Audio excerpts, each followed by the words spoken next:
Hey, what's good, good people? Jay Glass moving back for another episode of The Pulse with your usual crew, Motley Crew. It's a good Motley Crew, though. I'll put it in that fashion. It's not like the older Motley Crew terms or the rock group Motley Crew. Those guys were problems. There was issues. Whatever the case, we here, we back for another episode. So we're about to get things started. Steph, good to see you as always. Glad you're here at the top of the hour, and you on with us. Very excited about that. So as always, I will ask as we go around, how is everybody doing? Starting in that upper right hand box with Steph and Lynn. How are y'all doing? We're doing good. Good. Happy to be here. I was like, what y'all gonna be talking about today? Plus, like a little bird came in my ear and was asking me, how come your name up there and you ain't never up there? I said, I'm in the back sometimes. So, hey, I'm here. Good. Happy that you're here. Happy that you are here. Lynn. Yes. How are you? I'm good. Good. No complaints. Life is lifing, but we continue on. We soldier on. Indeed. I'll save Rich for the next go round. Wig. What's up, man? How's your week been so far? Shit, can't get no better than this. I can't complain. People got it worse than what we got. Yeah, you sound like you retired or something. Just a little bit. you speaking that like you okay waking up on the first of every month. Yeah, honestly, what I tell you though, man, is it do feel good to know you don't have to go to work and know your bills being paid. So that's all right. That is true. That's true. I'm with that. Still married though. I can't get him to leave. Still submitting the marriage DA-31. Yeah, you have to renew it every 5 years. I got you. No, but I'm good though, bro. He's in America. All right. Give me 1 second. Rich. Let's get to it. Let's get to it. And getting to it we shall. So, I don't know if you all saw any of what the president was talking about today after he stormed. I believe it was after he stormed out of the Supreme Court hearing about the 14th Amendment. But he gave a brief presser, right? And it's just oddly enough, it coincides with what we were talking about. But he began to talk about the situation in Iran and his take on it, so on and so forth. But long story short, I have not heard an exit strategy or plan as of yet. And so my question that we'll start out with on the panel for this first move is, why are we still in Iran? Why are we still there? And I'll start that with you. You said me? Yep. Okay. We're still there because of the look. In leadership training, you learn to discipline yourself, to be self-aware about not looking bad and worrying about looking good, and which one of those will dominate your choices. So right now I believe we're in the throes of not looking bad, and versus doing something to look good. There's really no good look for us at this. If you take the snapshot right now, there is no good look. We're in In tennis terms, we're in no man's land. And no man's land is that part between the baseline and the net where you're not sure whether to push in forward or retreat back so you can, let the ball bounce and you can return it. I apologize for the tennis analogy, but no, I like it. I dig it. It's in my blood. And I just feel like every day we're dealing with the stuff here in America, like the decision earlier today. And then I believe he's on tonight. He might be speaking right now, addressing the nation. I'll find out what he said afterward. But right now we're still there because to retreat at this moment is a very bad look to Iran, to our allies, and to our buddy Israel. Yeah, those guys. You remember them? Yes. That little country in the Middle East that we send billions of dollars to every fiscal year. Yeah. Because we love them. Yeah. And I'm glad you said that because, there's a lot of people who have been upset about the United Nations voting to label and call the transatlantic slave trade the worst human atrocity. Go ahead. Trigger. 3 countries. Trigger. Trigger. It's a lot of people triggered, right? And so there's a lot of people who are upset about that. They're upset that there could be financial responsibilities coming from multiple countries, although our country, Argentina, and Israel voted against it. And then there was another 50 plus countries that abstained, right? That didn't want to have anything to do with it. But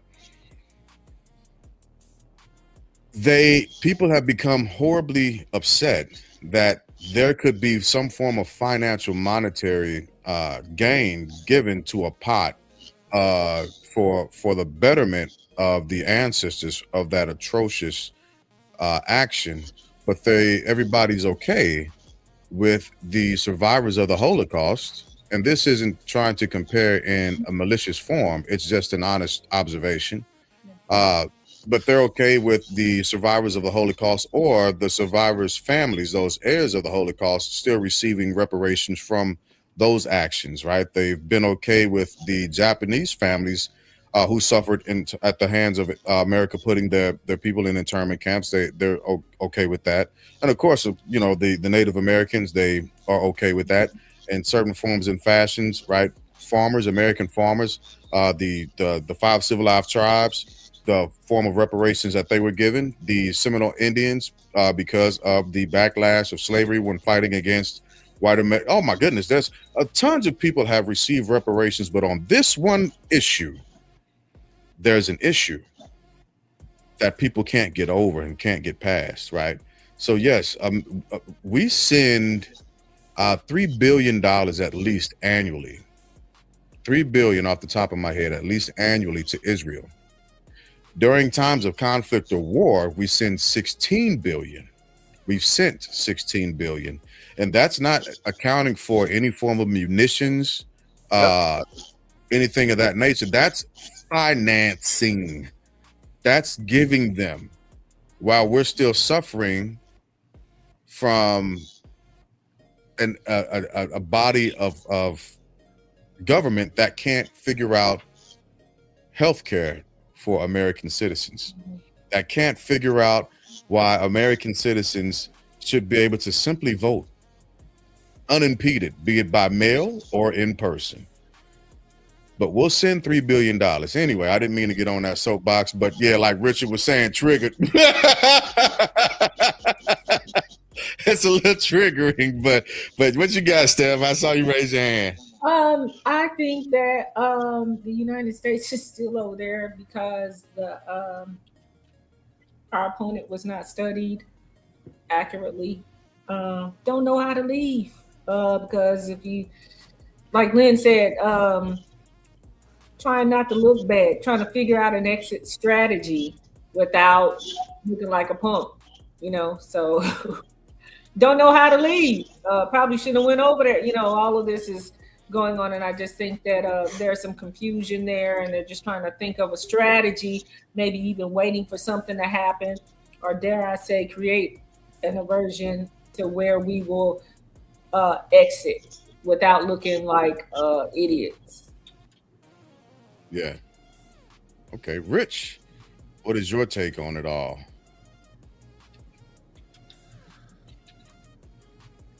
Well, first, let me start with a yes or no question. Uh-oh. All right. This. Okay. I'm game. Uh-oh. How controlling of you, Richard? So Lynn, I have to ask you a yes or no question. Is that the boss or the CEO sitting next to you? Yes or no?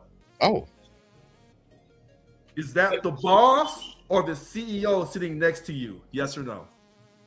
Who is the question posed? He's asking me, are you the boss or the CEO sitting next to me? Right. I'm asking Lynn, is that the boss or the CEO sitting next to you? Yes or no? Yes. Okay. So I'm gonna agree with Lynn. I'm gonna agree with because the question's all jacked up to begin with, but he already knew the answer. So I'm going to agree with Lynn and Stephanie. And I feel like my answers tonight will be all over the place. why is that? Because number one, I don't believe we should have gone over there. That's the first thing. So I disagree with President Trump on going to Iran. Okay. Number two, even though I agree with Lynn and Stephanie, I hate that we're over there. But now that you're there, finish it. So it seems like I'm being hypocritical because one minute I'm saying we should not have gone over there to begin with. But like Lynn and Stephanie say, if you leave now, it's going to make you look bad. Well, the way that they leave, you got to be strategic on how you leave, and I don't think that has been figured out yet in a way to not look bad. So I agree. So now I'm caught because I hate that this particular president took us over to Iran because he thought he could just run over there and throw himself or maybe one of his body parts into the wind and then everything would be great. But you can't take on Iran the way you took on Iraq or those other countries, in my personal opinion. I agree. Like I said, he didn't study it well enough. And then I'm going to stop here with this part. You said that that we send $3 billion to Israel, and then in times of war or in conflict in the Middle East, we send them $16 billion. I'm gonna stop there. I have to stop. Okay, we'll come back Because to it. I'll let I you don't want to be accused of one thing. being anti-Semitic. Well, we see no party preference. We see that. No, I'm just kidding. Right. But I, because y'all asked me last year about when they had to go back and attack Palestine because they were attacked on October 7th, and I supported Israel and its right to defend itself. Yeah. But now I'm saying I have a problem because we give this money automatically every year, $3 billion to Israel. I have a problem with that. So one minute you asked me on one particular situation, I was quote pro-Israel, but now on another situation regarding Israel, now I'm anti-Israel. So I'm all over the place tonight. But let me surmise what I hear you saying, because I don't hear you saying that you're anti-Israel. I think that by definition is something totally different than what you're describing, right? I just see you putting things in perspective, objectively in some instances, and in others subjectively, as it weighs in on your moral beliefs according to the situation, right? Some people in this country will say, Richard, if you don't believe in giving money to Israel, are you one, anti-Semitic? Are you two, not for supporting our allies, particularly our number one ally in the Middle East? And I said this as the president of Local 1000. I still say this now as the president of Local 1000. I hope they're listening. I'm pro-Israel and I'm pro-Palestine. I want peace, and not just short-term peace, even though my religious convictions tell me we will never have long-term peace in the Middle East. But those are my religious convictions, and I may be wrong. I may be wrong. See, Yeah, Richard, if you were a parent, you would have had at least one child start playing basketball and then in the middle of the season want to quit. And that's where you got to stand up and tell them, no, you're going to finish the season. If you don't want to play after that, that's fine. You know, Jay Glass, you ever had a child of yours start playing an instrument? Yeah. And then the instrument starts to get to Collect dust. I did it when I was a kid. I started playing the trumpet, and you know, my lips started getting numb on me on a regular basis. Yeah. And I was like, you know, I'm not going to be what's his name with the big Dizzy Gillespie. But Mom said before I take that trumpet back, I'm going to finish all them lessons because she had to rent it in the first place, and it wasn't cheap. So we started piano lessons, and we wanted to quit because our piano teacher had bad breath. Oh. That's a showstopper. She stand over like this with the keys, and we were like, Yeah. but she made us finish. And Punishment. You need to do something about that. I didn't know what to do but cry. It was cigarettes, coffee, and something else. Frustration and cocoa butter, trying to teach kids how to play the piano. But yeah. So okay, let me and we're gonna get to you on that question in a second. But I think we have to from a position of war and understanding risk to mission and risk to soldier, right? Or in this case, risk to armed forces. What that flash to bang looks like for removing ourselves intelligently, strategically from that foxhole. Because again, we haven't really settled on any justification for being over anywhere, especially if we look at this from the premises of last summer when we had already destroyed everything. We annihilated everything tremendously in his words. They didn't have any more relevant uranium, so on and so forth. So what we haven't, how we can't even get to a point or a position or a place of saying we've won anything when no objectives were actually set out in the first place. He claimed, President Trump claimed. Well, wait a minute, hold on.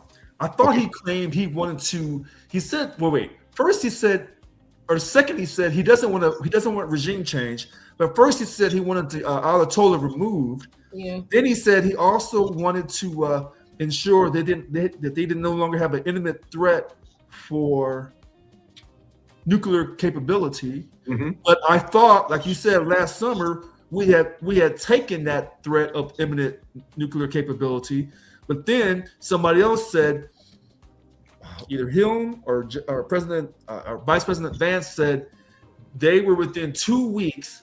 Oh, they claimed that Iran told the U.S. they were within 2 weeks of being able to have a nuclear weapon at 90% or 60%.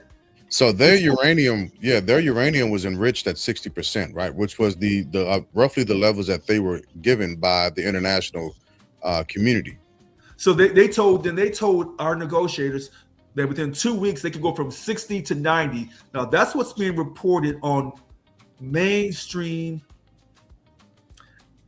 Well, news media. And the reason I say that is this: every time we talk on this show, which is a good thing we do, we have to quote if it's on the mainstream or the fringe, and then we have to say, even if it's from either side, if you trust that particular mainstream or fringe site when we quote information, even when we go on the internet, we have to say where we got it from, if you believe in that particular source. There. Well, I trust behavior, right? Not only do I trust behavior, but I trust programmed behaviors as well. And here's why. For the last year and a half, whenever a deadline has come up, we've heard consistently, we will do this, something's going to happen in about 2 weeks. 2 weeks. Everything is 2 weeks. And so if I have to weigh in the balance whether or not this comment came from the Iranians at the negotiation table, which they're not, or the behavior of a president who has used consistent language, because that's his behavior, that's his programming, I'm going to say that's a lie once again. That's something that he came up with, like the Sharpie shit. Oh yeah, and we're getting a new health insurance plan in 2 weeks. In about 2 weeks, right? When Rich was trying to describe what was going on or answer, was it even a question asked or make that statement? It The sounded reason why like, we had to go over there. Yeah. it sounded like he was trying to Give the reasons. no, like like with your family, when you go to a family reunion or a picnic, it's like, who is that? Well, that's your cousin's mama. Yeah. Wait a minute, that ain't it. That's what it's just so much confusion. And then you be like, okay, that's your family. Like you said, look, whatever he says is Because you got to remember, This normally works best when you pick one of those things and you stay with it. Be it regime change, be it nuclear capability, be it we want to save the people of Iran from the destruction. You know, forget the women. right? So that, Exactly. So you got to pick one of That was those, another one, the women. and you got to stay with that. And everybody on your team, when somebody shoves a microphone in their face, they have to stay with that team, and that has not happened here. Everybody's saying, you know. I think a good answer also is we don't know. Just like he don't ask him again. Ask him again. Well, I know that he has done his entourage of two big shoes, both JD and Lil Marco, bad. I can't believe he got them folks out there, these grown ass men out here with them shoes like that on global TV. Anyway. What do you mean? Hold on, wait. Yeah. Rich, don't tell me you got a pair. Wait a minute. No, I got nice. Hold on, I got some nice. You got floor shine. No, I got some. Your heels. No. Your heels ain't drowning. Okay, but hold on, wait a minute. The shoes. I don't make fun of no man's shoes. Oh, I am today.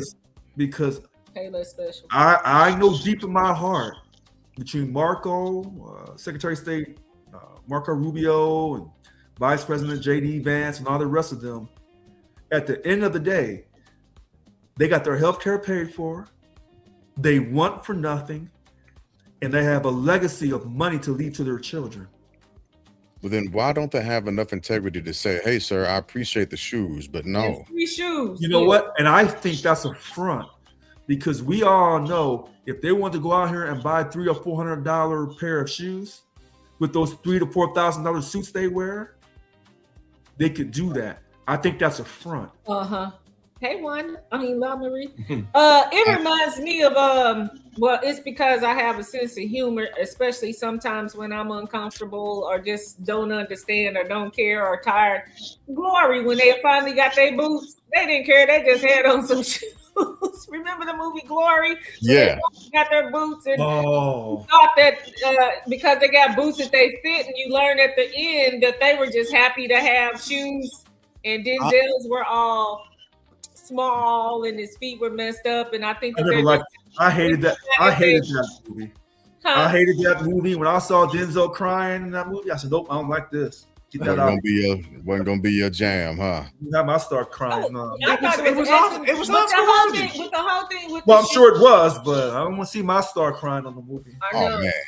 Oh God. Yeah, it was an excellent movie, and every time we watch it, we still cry. But with those shoes, I think some of those people are just wearing them whether they fit or not. And with the person who gave the gift, I don't think he cared if it was their size or not. It's because he wanted to give some shoes for whatever reason. If someone is trying to buy me something, and they bought me some little shoes. And maybe those shoes cost $2,000 or $3,000. I don't know. Yeah. But like, look, Rich, if you are allergic to flowers, and every holiday I buy you flowers,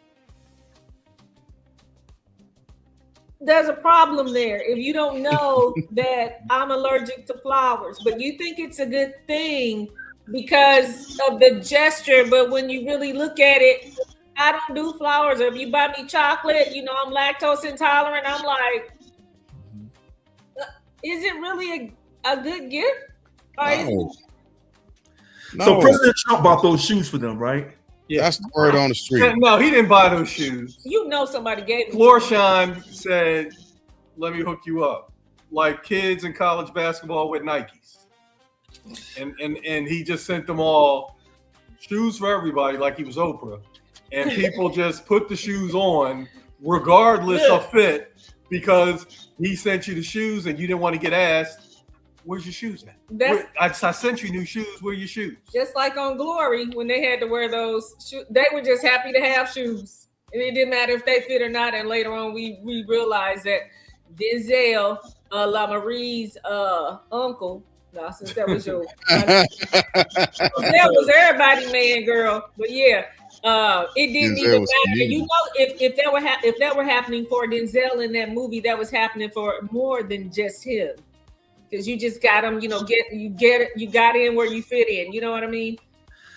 Well, A bunch of shoes that were sent. To me, I don't know if Lynn knows this, but in the business world, usually when you were to come out with some nice pair of shoes, they're usually some type of high-priced brown shoe, not black. They're brown. Yeah. And I got some. And I know the money I spent. And just like there's certain shirts, there's certain white shirts. Right. I can tell you the politicians, like there's certain white shirts that I recognize. So, when you want to spend money on a nice pair of shoes, it's normally going to be brown. They will not be black. They'll be brown. Yeah, because they got to be eye catching. So, yeah. And you know, and same for the shirts. There's a shirt called like the Ralph Lauren shirts. I can recognize them sometimes. The Charles T. Reed, if I'm saying that British name right, it has a certain look to it. John McCain wore those shirts, and they starch up really nice. So with those black shoes, you're saying the Florsheim, maybe you're right, but you can't really tell. Well, I just know that's where the shoes came from. Oh, okay. Well, then they're probably they're Florsheim. They're Florsheim because he's friends with them. The company is suing Trump. What is that, Oscar? I'd have to look into that, Oscar. I'd have to look into that. I'm not sure. But what I do know is that generally speaking, when people get you gifts, there's thought put into it. Yeah. What are we uniformed? Is that the thought that we're uniformed? We're a team? What is that? Why would you buy matching shoes other than the NBA doesn't even have to match shoes. Yeah, but that's a sign of him trying to show his power. Because if one of them bought him a tie that wasn't all black or red or orange, or if it was some type of high design tie, Paisley. That's what I'm trying to say. Paisley. Would he wear it? No. And would they say, "Otis, where's that tie I got you?" Right. They wouldn't ask. This is what gets me aggravated. So when people watch the show, sometimes you'll see me defending Trump, and then sometimes you see me going in because it depends on the issue. But sure. I've always said that I'm a straight shooter. And one thing I would say is, I wish that man, Mr. Tim Hennessy, could come on. See, I wish he could come on this evening. Tim ain't gonna come on here. Yeah, that's fine. Because I have a way of, and I bet he watches the show, right? I don't know, but we talk a lot. He's on a level. He's one of my brothers out in California. Oh, he was out in California. He's now since moved elsewhere. So wait a minute. So he's on the level, right? Well, that's so funny that you say that because the history of. Okay. Yep. Because I have a feeling that Mr. Hennessy is an Irishman, if I'm correct. Because Hennessy is an Irishman. Okay, possibly, I'm not sure. I'm pretty sure. You can ask him. Did his family come over as slaves and they kept No. their last name? No, No. there is no such thing as an Irish slave. Well, hold on. I said I'm gonna be well behaved tonight. So Oh. you can ask him, did his family, when they kept their Irish last name, did they come over as slaves in the first period, or was that period after the potato famine, the first one or the second one in Ireland? You can ask them those questions, because I have a great reverence for certain Irish people who are not racist or prejudiced, because because two of those people gave their lives for this country, and they're called the Kennedy boys. So I wish that Mr. Kennedy could come on so we could have a talk about how many people actually died in the Civil War, because that Civil War situation, that the foundation of the war was about slavery, and how that war and that fight, is that similar to the war we have over in Iran right now, Mr. Hennessy? Or do you think we should just come on home, or should we stay over there in Iran and regulate Iran? Oh goodness. And could he tell me the comparison between the quote, this undeclared war, because only Congress can declare war, how does that relate to the enslaved Africans that came to America? Could he show me the difference? I'd like to hear him say that. He won't be able to, and I generally don't speak for people, but he won't. He'll pivot. I know he'll pivot, because he pivots every time we get into conversations like that. But Okay. I put the link in the chat. So if Rich wants to come on, because generally speaking, Rich and I, we go back and forth because we're on opposite sides of not. I'm not going to say aisle, because I'm not really in the aisle on the side, but he's. You in the balcony, y'all. You in the balcony. That's what I feel like sometimes. But Rich he's a Trump supporter. I don't want to call him MAGA, but I'll call him MAGA. Our other brother, Oscar, is not MAGA, right? But Oscar's also not so much a Democrat. Anyway, it can be. That's why our conversations are. But wait a minute, I'm mad at the Democrats tonight too. So I'm mad at Yeah. We'll get there. Wig. Everybody watching you play the game, Wig. They're trying to figure out when you tapping in. So I guess let me pivot over to you and ask you the question now. Go ahead. What is it? Hell, I almost forgot. Okay, all right. So give me a second. So when you say independent, I want to clarify. When you say independent, Oscar, you're not saying that you are a part of the independent party, but you are no party preference. No party. NPP. NPP. So let me get back to my banner so I can remember. That's what it was. Why are we still in Iran? Right. Why are we still there? You asking me? Yep. It's on you, buddy. It's on you. Ain't on you, Wig.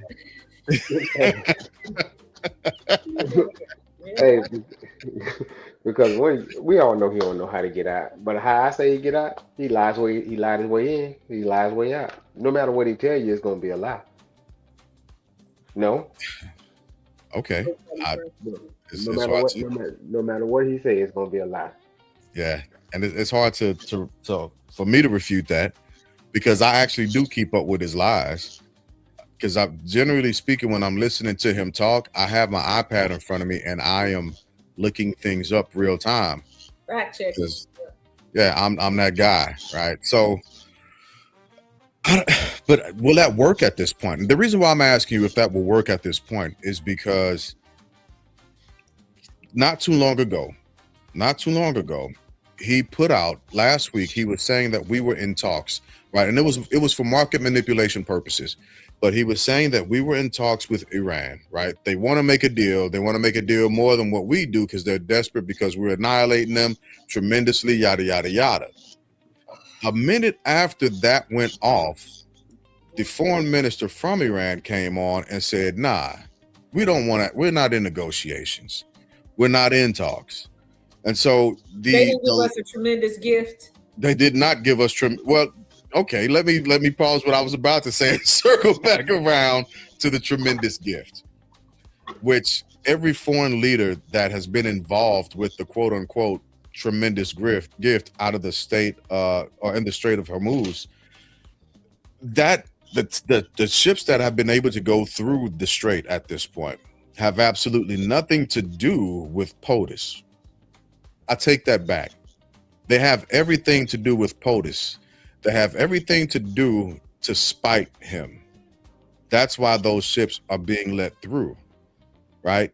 Iran is showing and telling him that we will do purposely, spitefully, and maliciously, hilariously, everything opposite what you're talking about and saying, just to show you have no control in this situation, and that you and your administration have lost control, and you've lost the actual the car. He doesn't hold the cards like he told President Zelensky when he was at the White House when they beat up on that poor man, right? And he looked at that dude straight in the face, that grown ass man, and said, you pretty much shut up. You don't hold the cards. You don't hold the cards. But that's what Iran is doing. That Iran is trying to embarrass him. And unfortunately, on a global scale, they're doing a good job. Foreign nations are literally taking their assets out of our banks right now. I don't know if y'all knew that. They're making the U.S. cash out in gold. They're pulling it out. Nice. They're not asking for U.S. currency. They're asking for minerals, metals, valuable things to pull out of the U.S. economy. We haven't been able to produce any jobs here lately. Gas has gone up. I saw gas go up almost 30 cents the other day. Oh God, yes. But how many dollars? It's like $4 something a gallon now. Yeah. It was already high in California, so. Yep. And theirs is almost $4 too. Yeah, and Iran is also saying that they're going to make it go up $200 a barrel. But you know where we at? This is where we're at. If you stay, then you know you're gonna need a lot of body bags. But what are they fighting for? Somebody's ego? Because they don't want eggs. So they don't want eggs. So if you stay, they're fighting for his ego. If he leaves, then he has an egg on his face. And like you said, they will either create a distraction. It's just every day. Like, I think they wish that they were Tiger Woods right now. That would be easy. They have a little time because that's what's leading right now in the media for the most part. And then like with the space program, it's buying them time. We going to the moon. Figure out what to do, or how to say it, or how to get out. They're trying, in my opinion, they are taking their time and trying to create some type of strategy again that won't make them look hella crazy, like they've been looking probably all along, but they're just trying to figure out some kind of way, or waiting for something else to come through, maybe that they can blame or divert, because we don't know how to get out of there. That's Stevie Wonder and Ray Charles driving down the street. Damn. But they say Stevie can see a little. I believe Stevie can see. He used to. I ain't seen him take the wheel yet. Yeah. Oh God. Oh, that's funny. Look like Sherry Shepherd. Triggered. So we still don't know why we're there. We still don't have the goals. No, we know why we're there. 3 or 4 different reasons why we're there. That's what he has stated publicly, for the record. They had an imminent threat to create the nuclear firearms, nuclear bombs. They wanted regime change, or they wanted the Ayatollah removed. He wanted the people to rise up. 4. And the women, 5. Oh, the women. And then he wanted to make sure that Israel stays protected. That's the most important part. That's 6. So, we know why we're there, but is that the truth? Like Mr. Wiggs said? Do we know why we're there? He just gave you the list. I know that was 6. He said it was 3 or 4. Mr. Wiggs said that all these reasons that Trump has given, he's lying. So Mr. Wiggs said he lied to get in there, so just lie to get out.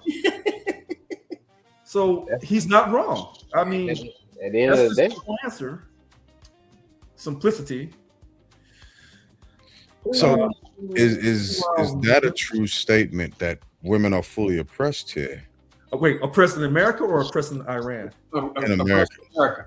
I would say not fully, but we still got work to do between the sexual tension for that we got some, here in America. for some. I can agree with that. Oh man, I almost hit the wrong button. We was about to be out of here. Pay the bill. Oh goodness, I did not mean to do that. Okay, so we'll hang on to. I want to pin this right here for a second, but also I want to pivot a little bit to, because I think this coincides with what this comment is talking about as well, and that is, what have we accomplished since we've been there? I got that answer. Okay. I'm gonna go back to what Oscar has said. Somebody's making bets and getting paid. Oh goodness gracious! I think Oscar is right. It's just like, right. I just can't prove it, A little bit, no. but I think Oscar's right. What have we accomplished? There's a possibility. Listen how I say this. There's a possibility that someone in the Trump family, along with others close to President Trump, are making money, not just on the betting markets, but in other related companies involved in military defense, Mm-hmm. oil, Mm-hmm. and I don't think you really need much more. Between the military and oil, you can come up. Yeah, insider trading is the oxygen of Wall Street. Now listen to this, everyone. You see me and Lynn go at each other's neck every week, and I always tell people, when we agree, duck, because I agree with that statement about insider trading in our righteous country. In our righteous country. Have you guys ever seen the movie Rat Race? Yes. So Jasmine LaRue, she's right. She's right. That's Monet. Yeah, I'm sorry, Jazz Monet LaRue. Oh, okay, yeah. Yeah. I almost gave your real name away reading that comment there, Jazz. But made me forget where I was going with that. Oh, what have we accomplished? That's where we were. Okay. Okay. So yeah, still. Yeah. So Israel. Well, hold on. But the most important thing about what got accomplished, if I'm an Israeli and I support Benjamin Netanyahu, I am thrilled, because we've been wanting to go at Iran for a long time, and finally we got a president that would do it for us. Yep. Yeah, they were super happy, all in celebrating. Remember the woman that was a horse? She was screaming so much. She was so hoarse. Not to mention, they just passed a law that they will commit Palestinian prisoners to not to the death penalty, essentially, if found guilty. But that's another level of barbarism that they don't want to talk about. I'm not even going to once again comment on the nuclear armament that they have, that they haven't professed to that came from America. The nuclear armament that came from, well, the conspiracy people say that. Let me clarify tonight. I'm on good behavior. The conspiracy people say that, oh gosh, was it Ghislaine Maxwell, her father, or someone in America took the information back to Israel? But that's a conspiracy belief. And that's how Israel got their nuclear capability. Because I thought there was a U.S. president that did not want to share it with them. I'm sorry. Yeah, no. Since we had, well, that's another story for another time. But yeah, you are correct. And I can't remember that person. It was either her father or some high-ranking American that had dual citizenship with Israel. But yeah. So what's got accomplished? Yeah. So what have we accomplished? But hold on. We have to give President Trump his credit. He said from the 80s up, he didn't like Iran. If he was the president, he'd go after them. And he didn't really go after them in his first administration. So now he's trying to do a makeup for that. But okay. So, And y'all know I don't like talking about the last election because nobody gets anywhere on that topic. But which election? The one he won in 15? No. This the last one that got him here. The one in 2024. 24. Yeah, 24. He ran on a campaign that said that VP Harris was going to have us where? She was going to do what to the economy? What else she was going to destroy? Right? Everything that he's done, he accused VP Harris and that possible administration of doing. And let's look at what's happened within less than a year and a half. Right, the destruction of the economy. Right, America is now insolvent. I don't know if y'all saw March 23rd, the Treasury put out a statement that said the United States of America is insolvent. We cannot pay our bills. Right, and if you behaviors. This is me tracking behaviors. What did the current president do with contractors? He didn't pay them either. Nope. He never pays anybody that works for him personally, or he pays his lawyers. Oh, okay. Yeah. So when people build buildings and things paid for him, he's like, I don't like the doorknob, so I'm not going to pay you, but use the whole building. And so now we're insolvent. Right. What did he do with businesses? What did he do with water, airplanes, steak, casinos, so on and so forth? So, yep. Well. And so Lynn and I had this argument months ago. So it appears that Lynn was right. Okay. I take an L on that one. That President Trump doesn't like to pay his bills. Lynn said he was from the East Coast and the East Coast cast can recognize other East Coast casts if they're on, if they're on the up and up or not. He was right. Okay. What I want to get to is when you said that he accused Harris that if she was to become the president, she would destroy the economy and things of that nature. So here's where I'm going to go racial for a moment tonight. There's a possibility that when certain white men tell you that if someone else gets elected, they'll destroy the country, but if that same white man gets elected, he can do the same thing, but not be held to the same criticism. Mm-hmm. There's some. Listen how I say my words tonight. There's some truth to that. So when we talk about President Trump and all the things he's done wrong, subjectively, all the things he's done wrong factually per the U.S. Constitution, he is still a white man. And so the last time when you check the foundation of this country, well, wait a minute. He's shown you who he is when they took the vote from Ghana at the United Nations about the slave trade, the enslavement of Africans. America said, no, we don't have a problem with that. So he's showing you basically that, hey, this is who we are, or this is who I am, and I represent a certain percentage of America, particularly white America. So he can make accusations towards anybody and everybody, but those accusations cannot be held against him because, quote, he's a white man. So he doesn't have to answer to anybody. Now, you guys have told me repeatedly, well, not all of you, but the Democratic Party has told me repeatedly that President Trump is a threat to democracy, not just in America, but in the world. Maybe there's some truth to that. Maybe. When you said that made me think of somebody else that wants to run for president, supposedly Stephen A. Smith, how he was so sick of people talking about Kamala Harris and what she said that. No, he's sick of her saying, I told you. I told you he was going to do this. But all I've seen are memes or, something like, where is she saying this over and over and over again? Like live, like she's calling him. I've seen her say it at speaking engagements. She said it.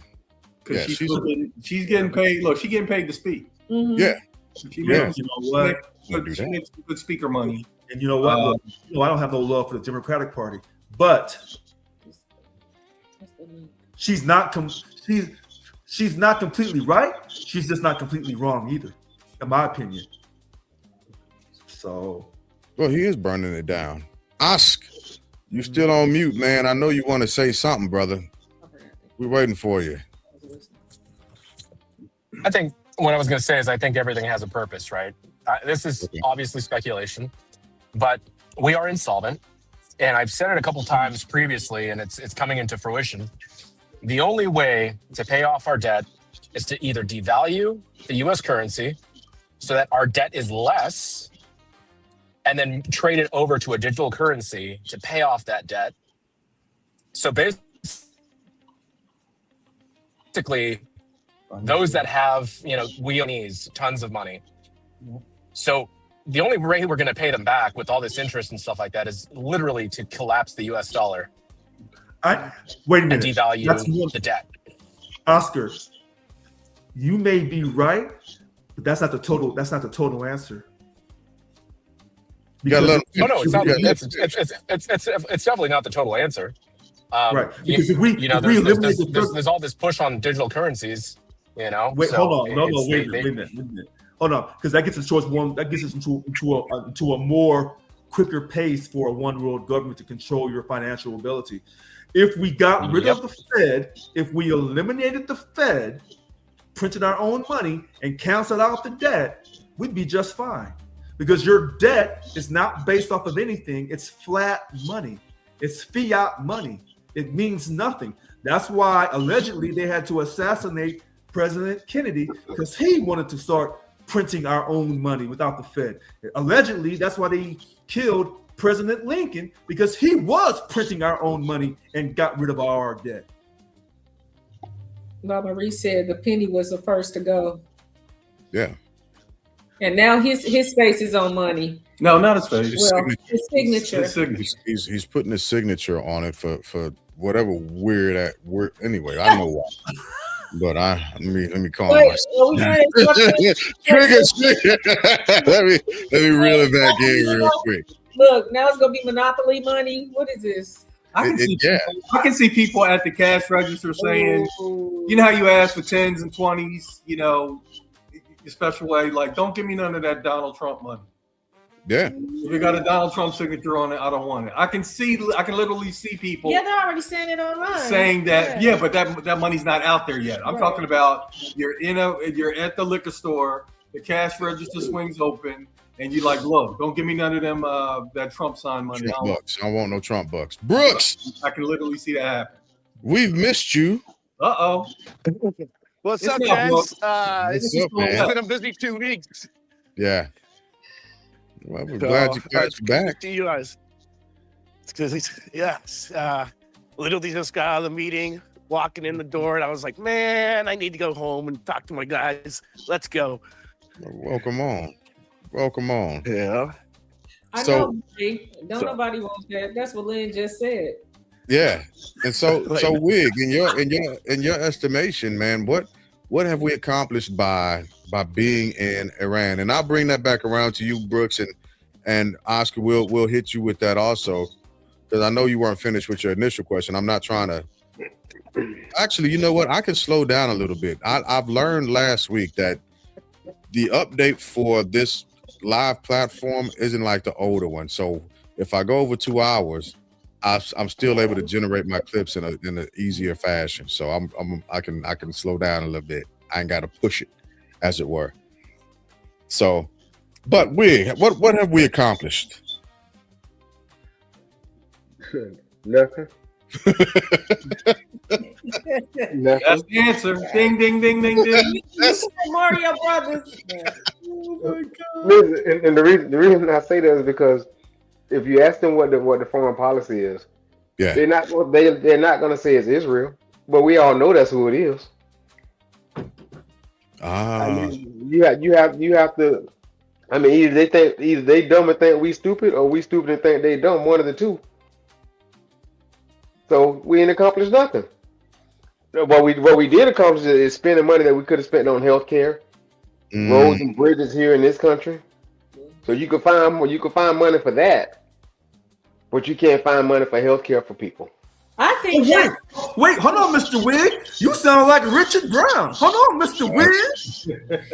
I think that he wants to put his signature on everything because that's one thing that he can do, and he's very, very, very tremendously proud of his signature. Like a little kid when they, trace the alphabet or when they write their letters. He is so in love with his signature on everything he has, with a Sharpie. Yeah, so I think that's, wow, that must be a great president because look at this signature. Right. Stephanie, if President Obama had assigned some money, I would have had some of that money and saved it for life. Oh, so yeah. I'm guilty of that, of being biased. Oh, yeah, definitely. I agree with you on that. Yeah. But he's so proud of his signature. It's always, it's amazing. He's just like, ooh, look, I signed this. Y'all see this? I signed this. It'll be on the fridge later in the White House kitchen. I tell you what, if President Obama had assigned something, 80% or 90% of Black America, if President Obama had assigned the dollar bill, we would have that $100 bill. Oh, yeah. And we would have never spent it. Because we know. In a frame. But you know why he putting his name on everything? Because generally the president, they leave a legacy. And they leave it up to people. They leave it up to other people. I do wonder if that will. She said that's the only thing you know how to write. but he's so afraid that the legacy that he's leaving, he wants to put his name on everything. They're just gonna take it down the minute he walk out the door. Yep. Kennedy Center is the first. That's the first thing to go. Boom. Yeah, it's already being argued. So can't think stupid. Brooks, I'm glad you're here. So let me hear what your opinion is about what we've accomplished while we've been in Iran. Well, sadly, we haven't accomplished anything. Well, actually, we did learn a few things. One, wait for it. One, we learned that Iran has a lot more drones for $20,000 a piece than we have missiles for $200,000 or maybe $2 million a piece. Yeah. Two, so they're essentially nullifying our mass attacks by just death by 1,000 cuts, essentially. Two, there's a sense now that this is not a winning proposition. This is just gonna they will just keep coming and keep coming because what do they have to lose at this point? Right? And they were just gonna just use our resources. They've got to figure out a better way with the Strait of Hormuz thing. Oh my God. They've got to figure it out. So, accomplish anything? No. No, not at all. Not so far. Okay. Oscar, same question to you. Absolutely nothing. I think it's definitely played out for the military industrial complex for us to be able to test out military weapons, especially China, Iran, the Russians that give them weapons. It's actually putting it on the battlefield and seeing what needs to be fixed, what works, what doesn't work, how to fight in this modern warfare. That's exactly what it's been. Rich, what about you? He's laughing. We're not having that tonight. We have people of different minds, even though some of us are all of us are melanated this way. Yeah. Anyway, so I'm gonna follow suit with Mr. Brooks and with kind of Stephanie and Lynn and Mr. Wig, who started it all off. Nothing's been accomplished unless, like Mr. Brooks said, lots of drones. Iran won't quit. That's that Persian pride, baby. Persian pride.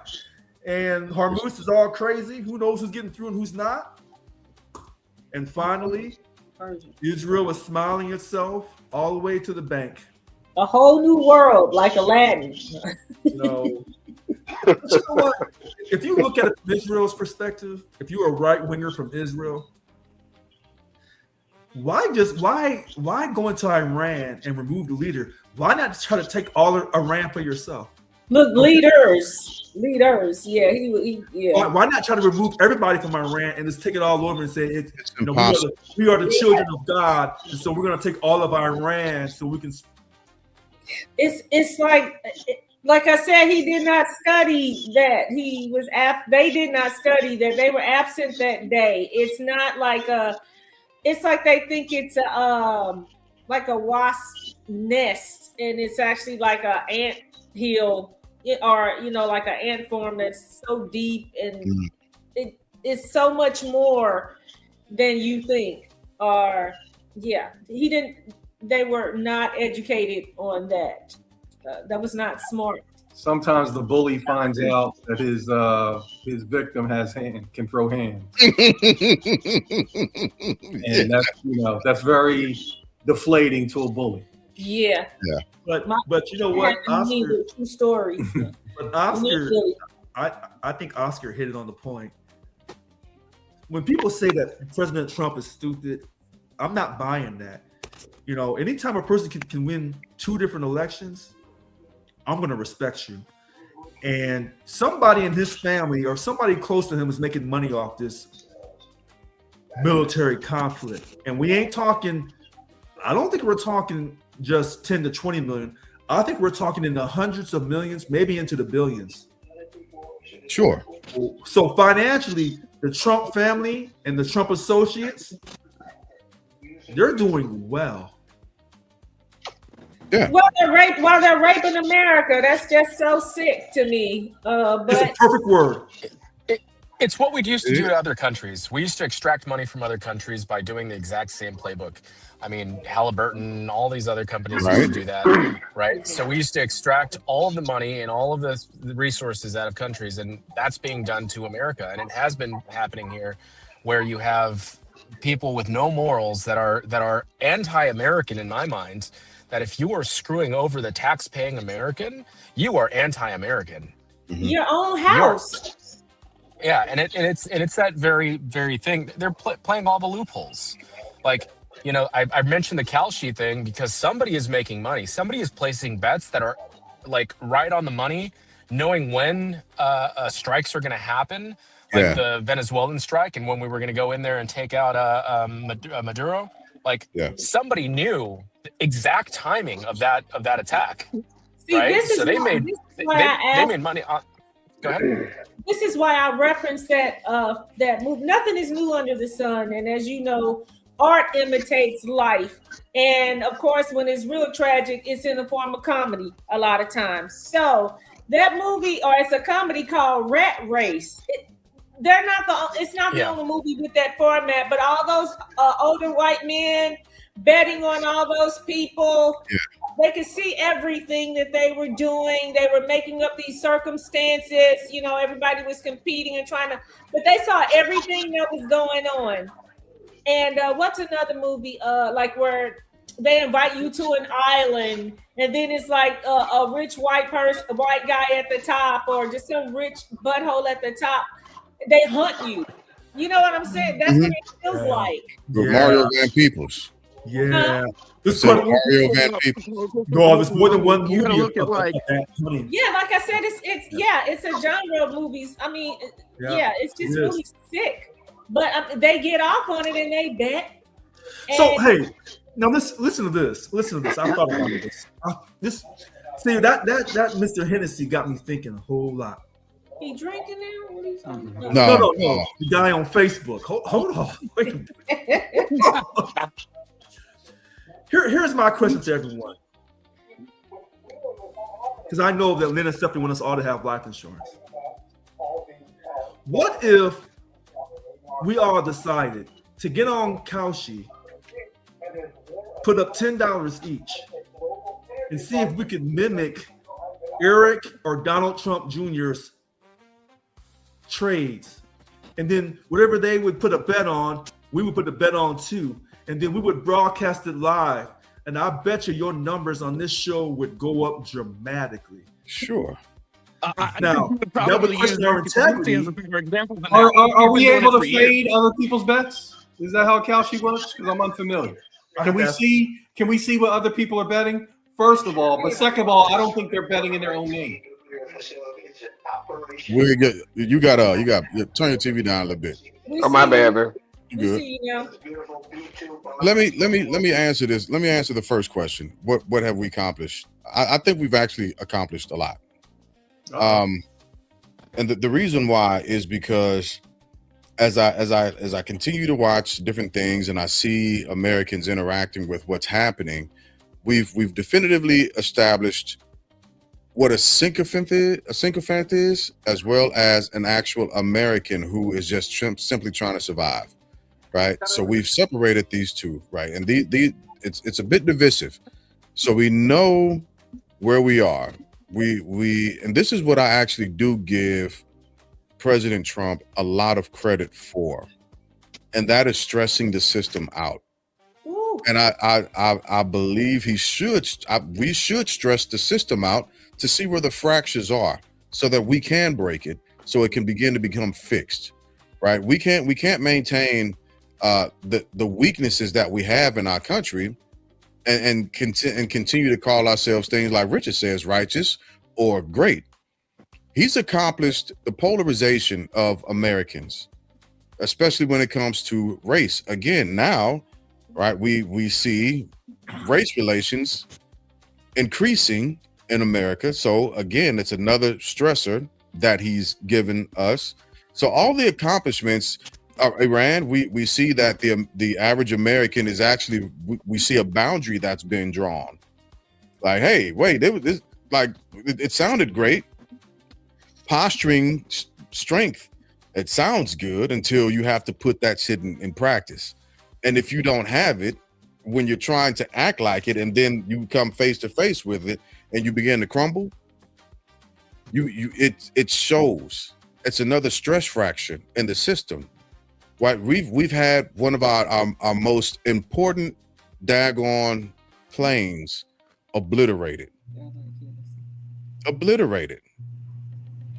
by a force that we didn't think was comparable to us in strength.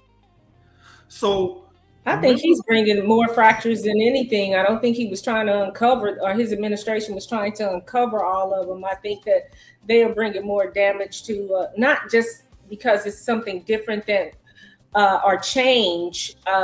It's so much more than that, because I feel like he is robbing and crippling us. He is. And I think it's, again, like I said before, when the Democrats didn't want to open the House and they were stalling, right? I said give the people what they want. But hold on a second. Remember what I said at the very beginning? I said I'm gonna be all over the place tonight. Remember I said that I was against this war? Well, it's not a war, a military conflict. Excursion. Okay. But remember last summer we were talking, and I said, if you go and attack Iran, you have to clean them all out. And I said, well, that goes against the Geneva Conventions about being, in other words, Geneva Conventions say, hey, if I'm at war with you, I tell you I'm going to war with you, we'll declare it. All the other countries will know we won't bomb the women and the children. And I said, for countries like Iran, that's not going to work. You have to get rid of the entire country. So if we have the ability through the Air Force to send planes over and bomb you into submission to where you have nothing, and then you say, well, we'll just run over to Syria or we'll run down to Lebanon. No, we're going to bomb the entire Middle East except for Israel. And the only people left standing are the Israelis. America could do that, but it won't. And that's what the Muslim world knows. And maybe that's the blessing of Ishmael and all his descendants. They know America will not use the nuclear capability, or will not bomb all of Iran and kill everyone in sight. Well, Israel might, right? They won't. Shit. Don't want America to do it for them. China has already said if they think about pulling that trigger, they got something for them, right? But I also think that we've accomplished how we've accomplished what we consider in America and who we consider in America to be human and important. And I'm saying that because I thought we would have had more coverage about the bombing of the little girls' school and the victims than anything else playing out, but it's barely being talked about. What, in Iran or in Israel? Yeah, in Iran. It was heavy. It was heavy that first week, And that but was then it. It petered off. Yeah. Petered off. Even as the death toll grew True. Yeah. in the school, because it started in the 160s and then it got real close to 200, and it wasn't a story anymore. And all Trump had to say was, "Oh, I didn't know that. I wasn't aware of that. I'm going to look into it." Yeah. And, you know, and he was fully aware. Yep. And never had to come back, you know, and say anything about it. Except for the Tomahawk missiles. The Dominates the Tomahawks news that struck it could have been from all these other countries, and that's not the truth. So it's showing where we are as far as humanism is concerned on a global scale.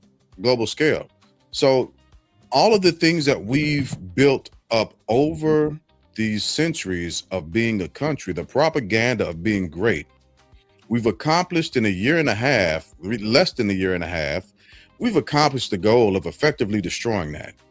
We've undermined everything that we've stood for, everything that we were supposed to be.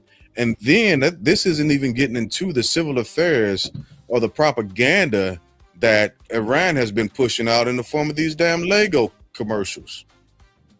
I don't know if y'all seen those, but oh my goodness. Yeah, they clowning.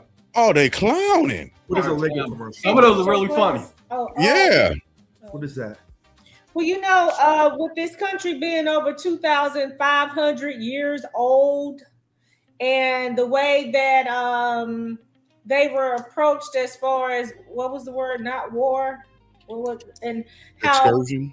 the excursion, and how no other countries were basically, or not even our own country, was asked for support, or anything like that. You just go over there and throw some bombs, and then after you do some damage, then you come back asking for help. That does not make sense.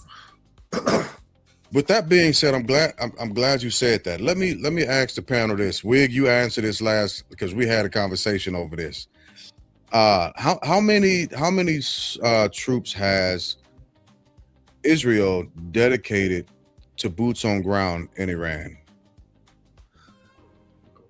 I don't know. No, I thought they sent their boots on the ground down to Lebanon. 0. They refuse to. Right. No, zero. That's the question, Rich. 0. Okay. Yeah. Zero. They have sent boots, but they have sent boots on the ground, but not to Iran, down to Lebanon. Right. But Iran was the question. That's what Oh, Iran's the question. Israel is the one. Israel is the one that wants. That's shadow. Austin, you sound like Ryan Reynolds. So the question becomes, if we are in this front to support an ally, why aren't they meeting us, or why aren't we giving a percentage based off of their numbers? For example, since America, again, since we were the spearhead of the Iraq incursion, the Iraq war, the Iraq campaign, we lost the most bodies out of that, right? Because that was our thing. So we dedicated the most to it. If we're backing Israel in this, why aren't we simply dedicating a percentage to their numbers? Because Israel does not declare itself the leader of the free world. See, this is where Huh? hold on. This is where when America says we're the leader of the free world, first of all, who told you were the leader of the free world? That sounds like some macho, quote, white man shit. Bruh, I'm sorry. Go ahead. Who told them that they were the chosen people? Oh. So Mr. Wig, I agree with you. I said Israel does not declare itself to be a world leader or the leader of the free world. America says that we're the leader of the free world. That's what I was saying. So Israel has never said that, quote, we're the leader of the free world. Only America, through our American presidents, say that we're the leader of the free world. And my question is, who voted to say that we are the leader of the free world? That's our arrogance. Right. It's our Well, state- Richard, sometimes people can ascend to a point by just behaving that way. And, Sure. you know, America behaves like they are the big boy on campus. They're in everybody's business. But one of the ways that we maintain the control is because we give away a lot of money to other countries every year. And so that's how you can keep, you know, the numbers on our side. But I always ask, you know, there's 2 other countries that are vying for that top spot. Which one do you want up there? You want China up there or you want Russia up there? And everybody always says, oh. Well, this is part of that. If you want to stay in the top spot, Yeah. You know, if you want VIP at the Jiggly Room, what you got to do? You got to be the one making it rain. You got to come in there with a trash bag full of singles, and you know, because if not, other people over there are going to say, "Well, I bought as many bottles as Rich. Why Right. Rich getting all the attention?" Oh, because Rich got that. See that hefty bag he got right there? Mhm. That's why Rich got, you know. He's got more in the car. He got That's, more in the you know, car. once again, that's just the gamesmanship. No, there's been no vote. There's been no real proclamation, but that's how we behave, Right. and that's how we get treated. Well, just You can't back out of that either. How do you back out of that? well, Back to well, the well, here's my bombing thing. In the bombing, We have more nuclear weapons than anybody else on Earth. We don't. Yet we feel like we have the. Yes, we do. No, we don't. Russia has more than us. I think I looked that up. We have more than Russia. I looked it up a few More months than ago. us. Yeah, pull up the link. Because I know I pulled up the link and it said that we had the most. So my thing is, if we have nuclear weapons, what gives us the audacity to tell some other country they can't have it? And I'm gonna tell you where I really get strong on this. To all those countries in Africa who can't control their destiny because they can't control their natural resources. Why? Because they don't have nuclear capability. right. So you show me a country that has a nuclear capability, and I'm gonna show you a country that can wild out and say what it wants to say. America, England, Pakistan, India, China, Russia, Israel. Oh, who am I missing? North Korea? No, thank you. North Korea. So I'll stop there. Let me share this real quick. I just pulled this up on ChatGPT. This is not a deep dive into it. And I'll do another search later on just to get a more definitive answer. But according to ChatGPT, top countries by nuclear warheads approximate: Russia 5,500, US 5,200, China 500, France 290, UK 225, Pakistan 170, India 160, Israel roughly 90, North Korea 30 to 50. So, okay, so let me go to another one here. Okay, so I'm going to this other site, Yeah. and I'm gonna have to agree that we've been beat by a couple hundred. America has 5,277, Russia 5,449, and then you said, oh, you took the screen down. Okay, so okay. Yeah, here it is. Did you ask Claude, Jay Glass? Say again? Did you ask Claude? Because Claude has been a little bit more reliable for me. It has been, and I haven't asked Claude yet because what I want to do, I want to get onto Claude and because and look at the subscriptions on Claude instead of ChatGPT. Although I'm gonna start using them both concurrently to see which gives the best answer with the most resources as well. But Maya and I were talking about that the other day, as a matter of fact, starting to look at looking into the different AI, what they're used for, what they're good for. So, but yeah, I'm glad you said that, because yes, I do need to do that. Oh, by the way, Friday I will be doing an interview with a motivational speaker, a CEO, an author, so on and so forth, talking about the challenges that kids are going to have with AI in the future, and how they can get ahead of it. So that's an interview. It's not going to be live, but I'll be putting it out in segments. is going to be absolutely amazing. Her name is Miss Lindsay Thompson. So be looking forward to that. I'll have her on, and then hopefully she'll be able to come on live on the panel, especially with April being Financial Literacy Month. Maya will be putting out her segments for financial history as well. Yeah. Yep. And another hope is that we can tie financial literacy in with life insurance and dig down into that with a special interview with Lynn and Steph as well. But we'll talk about that a little bit later on. Okay. Yeah, just want to throw them commercials out there real quick. Family Blood Non-Network. One time for the one time. Back to the segment. So hey, but I want everybody who watches this show to know. Nice plug there. Very well done. We're not just talking for free on this show. I wanted to say before you Hold go on, back into hold on. Wait. when we were talking about the subject matter. hold on. Brooks, give me a second. Give him a second. My bad. I apologize. Go ahead. You good? Hold on. I'll be real quick, Mr. Brooks. Listen, I want people who watch this show know that sometimes we're not just giving out just our opinions. We actually look stuff up before, after the show, and during the show. When it comes to these nuclear weapons, these are facts. These are not our opinions. These are facts. Okay, I'm done.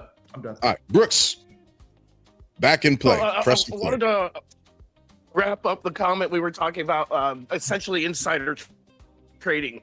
When you look at people like Nancy Pelosi, she's the reason why all this came to a head. She was really the impetus of it. It wasn't Trump. Hell, they already in the interview, or probably actually the debate Trump had with Clinton, Hillary. He called her out on it. Frankly, she's like, I lose all the loopholes because your friends do too. On stage, live. It was awesome, actually, debate. But those are the kind of things they're saying, no, we don't do it, and he's like, yeah, I do. And there's a difference between that brazen honesty, I guess we'll call it, versus, oh, don't look at me. It's legal because I'm a certain level in the government. Mr. Brooks. I think it needs to end. Hold on, Mr. Brooks. Yes, sir. Mr. Brooks, this is where I'm gonna slightly disagree with you. And I'm gonna tell you why. First of all, we know in this country women have been discriminated against from the time they arrived over here as well. That's the first thing. Second thing, when people go after Nancy Pelosi, I think it's somewhat sexist. Not you go after her, but when other people go after Nancy Pelosi, who's a Democrat, it's somewhat sexist. Number three, all these men in both parties in both chambers, the Senate and the House, have insider trading. But maybe we don't hear about as much money as they've made. But when a woman gets elected and does the same thing and does it quite well, now they want to have accountability. I think it's a little sexist, but that's okay. I'm done. I wasn't making it into a man versus woman situation. I'm just telling an example of the situation whereby she brazenly brags about it, and so people call her on it. And again, it was not, she didn't say anything. People would know, but nobody really would bring it up to the surface. But yes, it happens in both parties all the time. I'm waiting for somebody to bring up another name other than Nancy Pelosi. Back to the war. Again, Ro Khanna.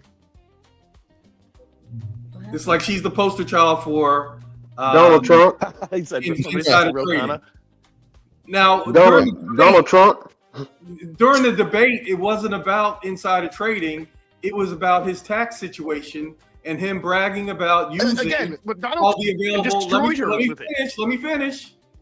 About him using all of the available loopholes that are available to every taxpayer. That's all he was saying. That was not a diatribe on insider trading. I can guarantee you, Nancy Pelosi is not the architect of insider trading. I've had 7 securities licenses over the last 30 years, and she ain't even close to what goes on Wall Street and stuff like that. All she did was play the game. Yeah. Like Trump plays the tax game and ends up 1 year paying $200 or $750 in income taxes. It's a game. If you hire the right people, you can play, but you're gonna spend your money somewhere.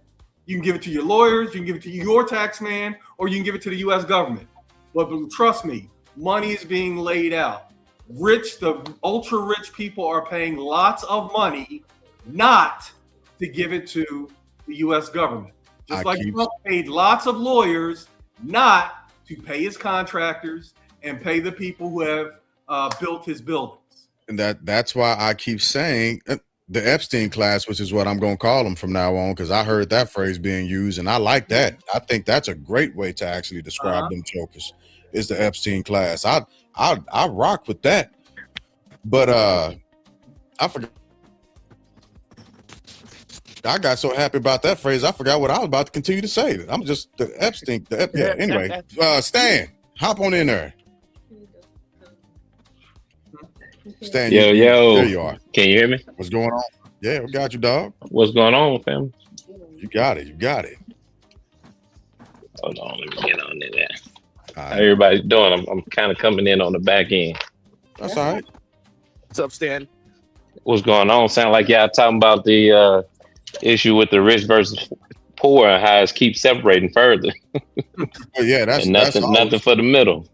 That's always a thing. But the bigger thing that we were talking about, essentially how we got there, was asking what have we accomplished while we've been in Iran? Oh man. That's I think that nothing. Nothing at all. I think it's I think he got pushed to get in there and thought it was going to turn out to be something easy to get in and out, and everybody was going to turn, and it actually ended up biting him in the butt. I mean, just looking at some of the stuff that he's doing now and where he's aiming at, he's going to actually end up devaluing the dollar, and the petrodollar is going to change because he's talking about just leaving with the strait not even being open and talking about getting up out of there. Hey Stan, you're in Iraq war vet, right? Yeah, I was in Iraq. Okay, I couldn't remember if you showed it over there or not. Yeah, so it's well, no, technically, yeah, we will say he can't leave, but he kind of do what he want to do. So he's we're not sure what he gonna really do, to be honest, because they're not presenting their hand to Congress. They're not following the traditional rules of explaining what they got going on and what they're aiming at. We don't have no idea what they're attempting to do. So, but just looking at the facts of just kind of what's going on around there, Iran just kind of playing a long game, which they're doing pretty good at, and waiting them out. And once they start affecting the global economy, that's where it's going to become an issue. And I think that they are aiming at the Red Sea to be able to pull that trigger when they want to, if Trump get a little bit more out of hand, just like they're doing with the Strait of Hormuz. So, and once they do that, they'll put a little more pressure on the markets, which of course, will send that. And he's active, when the markets take a dump. That's going to be the big thing. Now, the other thing behind the scenes, especially with Iran, they're forcing the people to pay in the yen, which is the Chinese currency, right? Which to pay they $2 million in that. What I'm curious about, are they paying $2 million in yen or just $2 million whole? Because the $2 million in yen is about $200 and something thousand American dollars. For now, right. So I'm just. But if they're forcing them to pay in the yen, they're going to change that. That's what's going to affect the U.S. dollar. And if everybody starts just going to switch over and paying and then to pay, well, if the Strait of Hormuz turns to a toll booth by them just leaving, that's what it's going to end up doing. They're going to have to pay them, and they'll end up making about $100 billion just off of people paying the fees to get through there. So a week ago, I want to say it was about a week ago, I sent a text out, and I can't remember exactly who at this point, but it was directly after LNG had received like heavy damage, right? And they said at this point it was going to take about 10 years for them to actually fix the damages that have been caused, right? So that's now we're dealing with OPEC exactly. And I said since this thing has happened, I guarantee at this point, OPEC is about to pressure some form of removing us from this region or figuring out how to protect the resources, because now it's messing with the billionaires' money.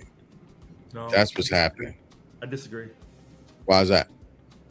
Because as soon as it happened, that's when we started seeing him begin to try to backtrack and wanting to kind of, we won. When General Henry had said over 2 weeks ago, General Henry was on TV and he was saying, who I served under, amazing man, by the way, he was saying that he needs to call this a win and get out of there. We're not going to be successful. The reason why I'm not worried about the oil is allegedly, every time I say something, it's always allegedly tonight. Allegedly, the news media says that Saudi Arabia, those Muslims don't get along with the Iranian Muslims.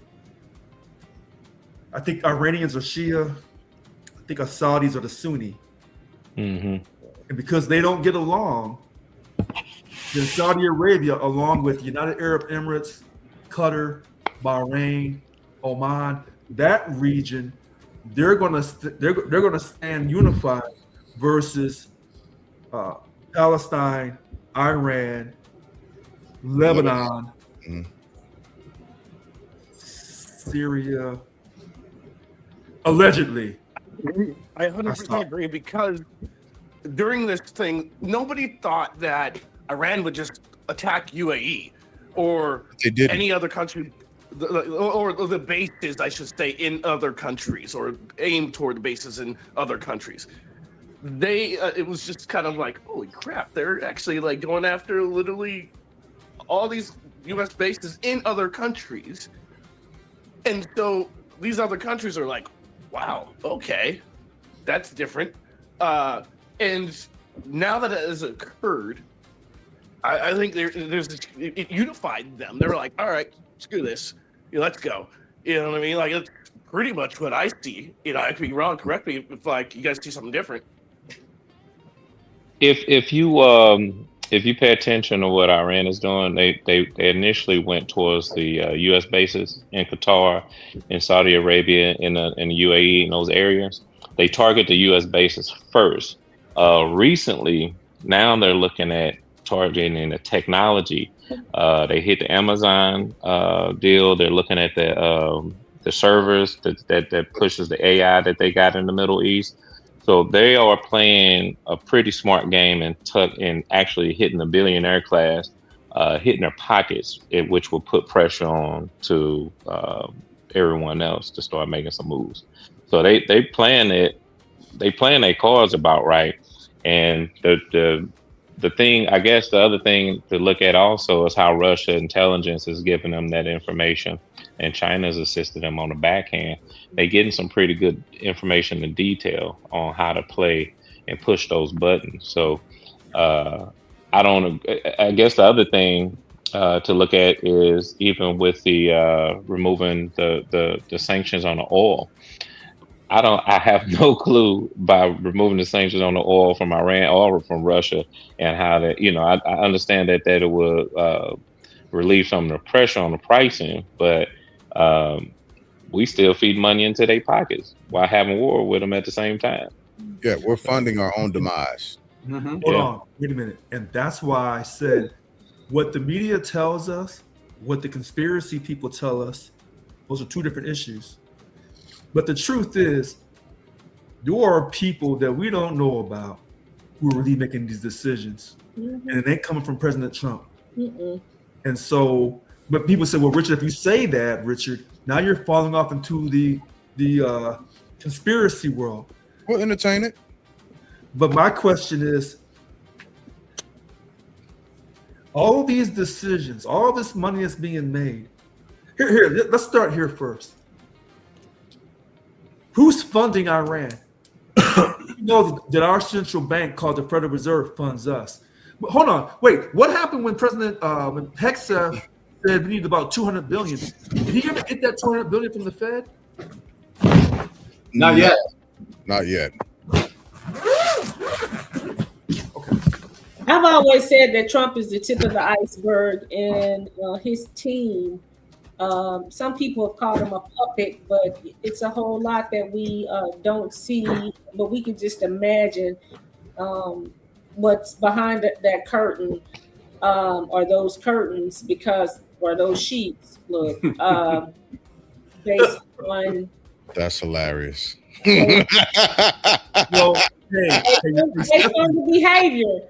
Stephanie, But am I right? Stephanie, You need behavior. Stephanie, I Hey, Stephanie, real quick, and then I'll let Stan the man go.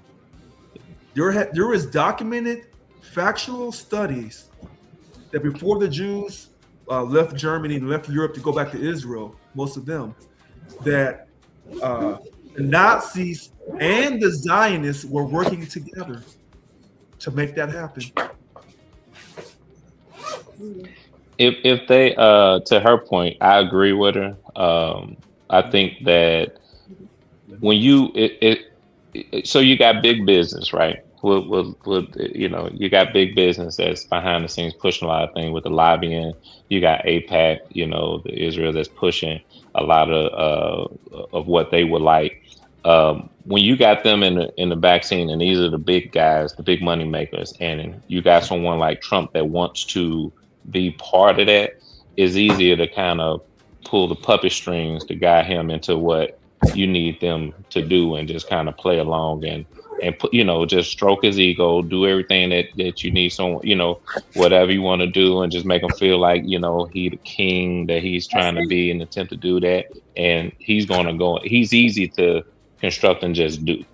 And behind it, even with the markets now, you still, even with this going on, you got markets that's still making money with a lot of the background stuff that's going on, with people just steady sinking money, because it's not, all would have to get up to 200 to really take a hit like that to push into a recession. In the The security world, emoluments cause. business is booming. It's booming in the security world. Yeah. I'm right in it. Like all these companies are calling me like, hey, we need 24/7 security. We need mobile patrol. Like, it's popping. Like, wow. I was like, because of this, technically, that's the way of the world, right? But the crazy part, I work in freight, right? I'm at FedEx Freight, and everything has slowed down to pandemic levels on moving freight. So we looking like, okay, market's doing good, but we're not moving. Typically, we can kind of see where things are going by what we're moving and how much we're moving. We can kind of say, okay, things are going to get a little bit better, because we start moving a lot of freight, moves the heavy stuff that makes the small stuff, in a sense. So if we're moving big stuff that makes the small stuff, eventually, it'll trickle down and move out into the markets. And you can kind of catch the trend to see what's going on. Right now, we're not moving a lot of freight. So a lot of that stuff is not moving, and they're not hiring. Everything is just kind of at a standstill.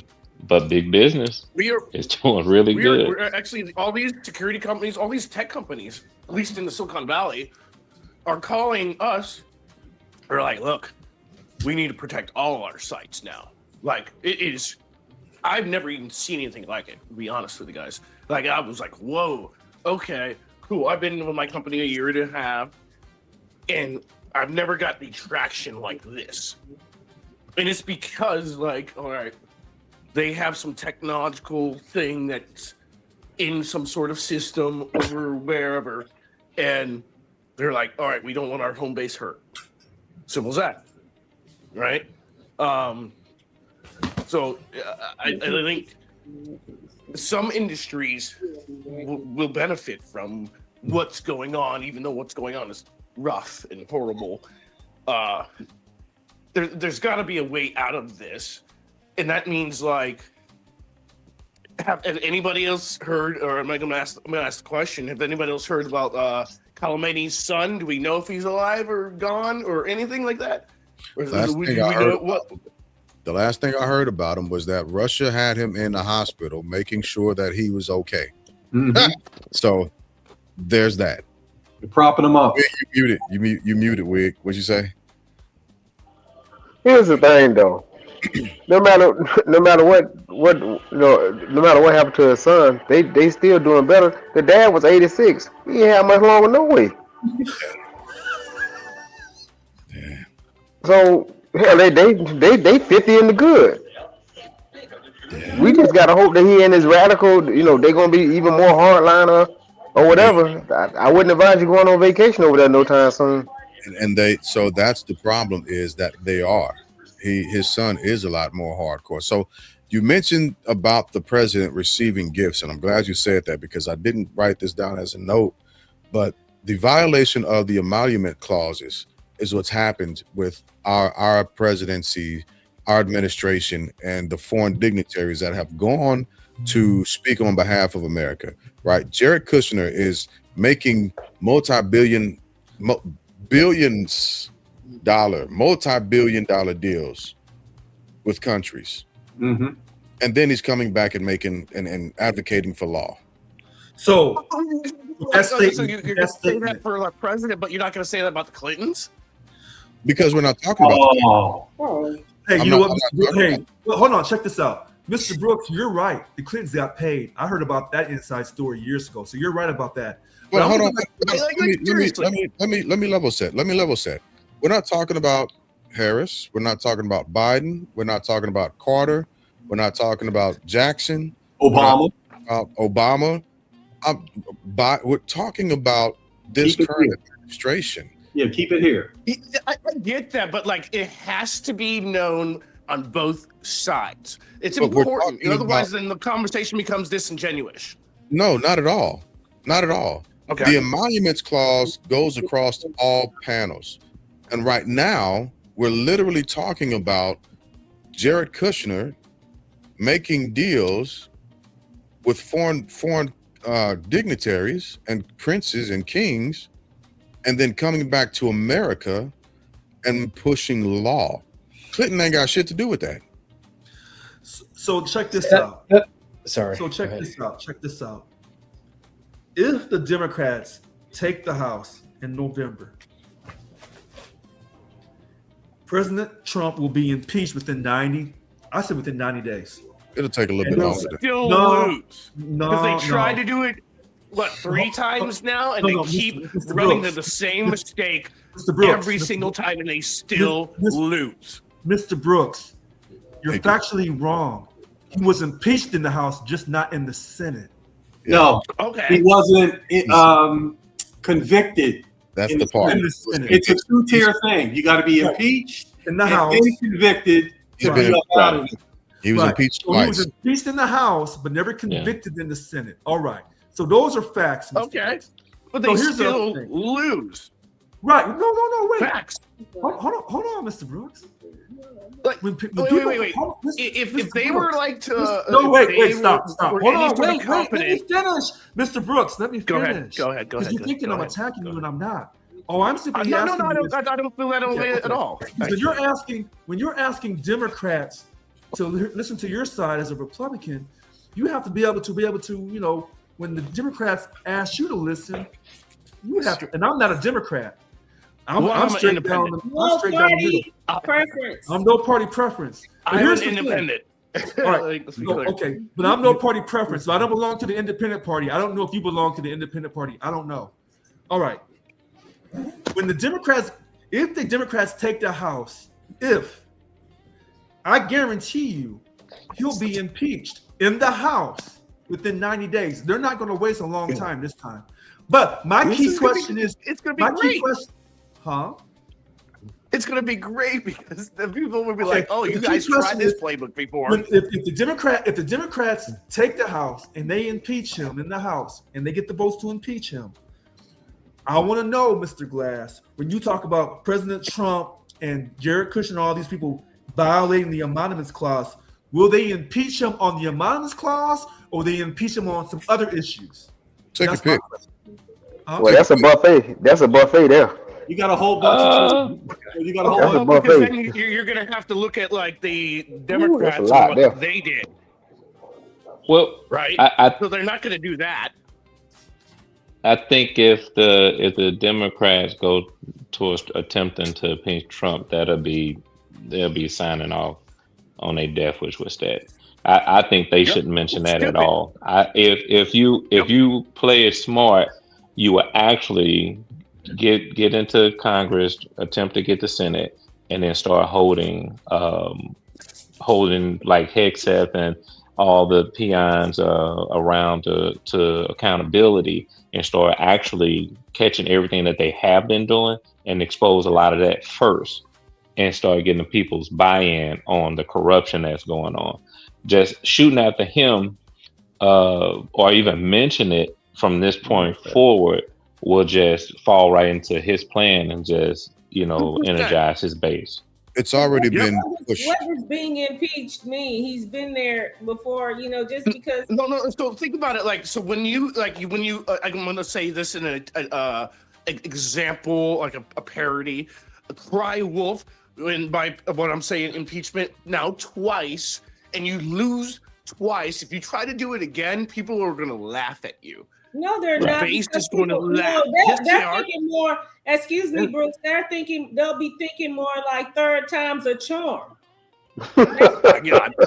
But if you please run that playbook back and Think- then see think- what think happens, of- then you get like freaking our vice president, who's way more hardcore than freaking Trump is.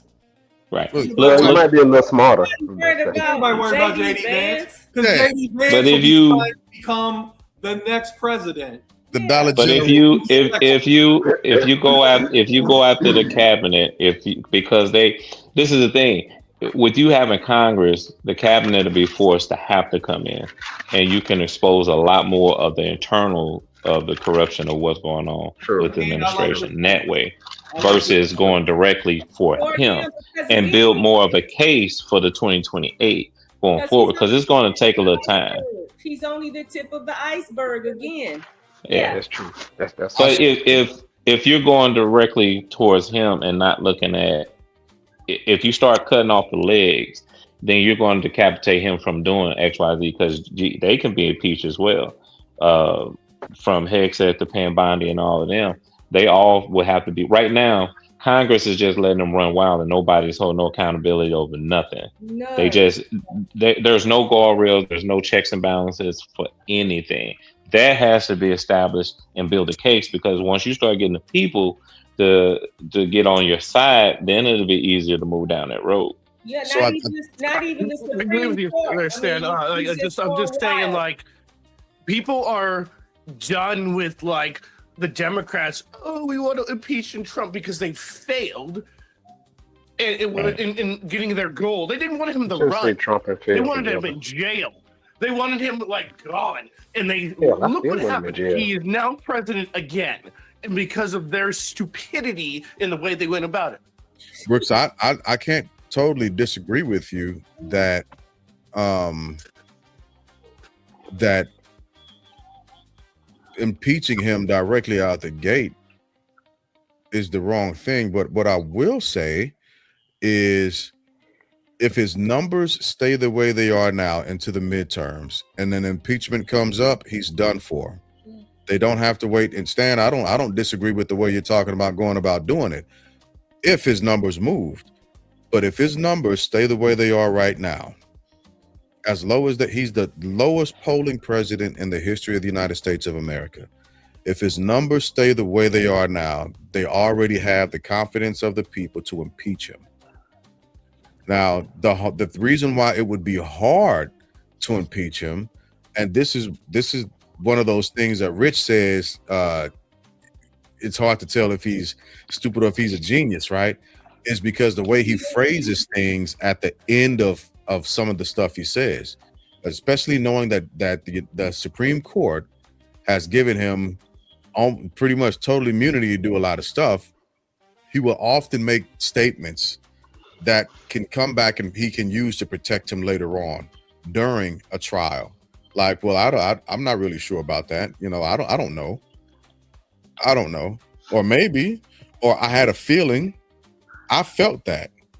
I just felt that maybe this was going. I felt that we had to do something. I felt we had to strike because they were an imminent danger. He's been making those phrases. He's been saying those phrases.